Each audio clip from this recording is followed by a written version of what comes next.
Para sa mga kababayan nating may sasakyan, madalas yung bang ipagpaliban ang pag-car wash ngayong winter season. Isang auto mechanic ang nagbigay ng tips at mga paalala kung papaano mas mapapangalagaan ang mga sasakyan sa panahon ngayon. Alamin sa report ni Paula Saraza. Ganyan ang build-up na iniiwan sa mga sasakyan pagkatapos ng snowstorm o snowfall. Pero bukod sa dumi, ang pinaghalong snow, tubig at road salt, nagdudulot din ng kalawang at iba pang damage sa mga sasakyan, lalo kung hindi ito wastong inaalagaan. So ang nangyayari kasi nagbi-build up dito ng snow, sludge o ice. So ang nangyayari pag tumitigas siya, it just keeps expanding and expanding. So ang nangyayari, sometimes napapuncture to.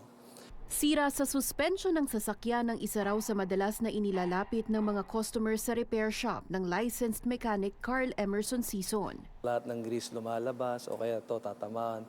O kaya sometimes itutulak itong shield, tatama sa rotor, magkakaroon ng noise.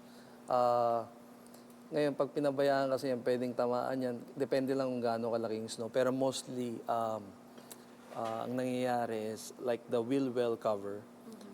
It always gets damaged. Ang pinagmumula ng yelo sa suspension, mga namumuong snow na pumapalibot sa gulong. Paano yun nalalaman ng isang driver? Kailangan niya ba i-check or mararamdaman niya yun? Usually mararamdaman niya yun.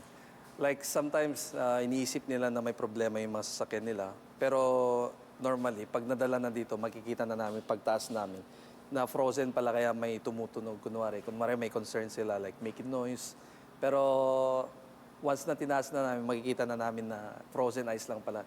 Kaya nililinis namin and then tinetest ulit. Let's say maraming snow sa daan, nang nangyayari, keep building and start pushing this, start damaging all the covers and whatever is inside. Bagamat madalas ipagpaliban ang paglilinis ng sasakyan tuwing winter, paalala ni Sison, ang pinaghalong snow at road salt maaari ring mag-iwan ng permanenteng damage sa pintura ng inyong mga auto.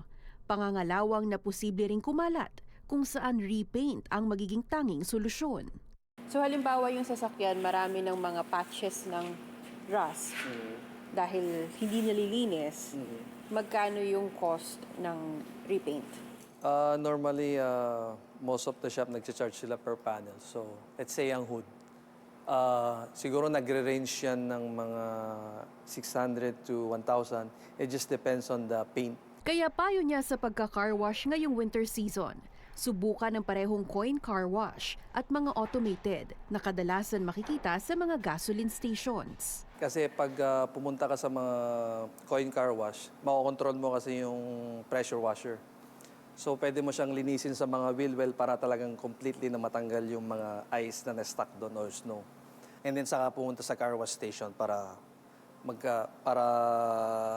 kumbaga ma-wash yung underneath din.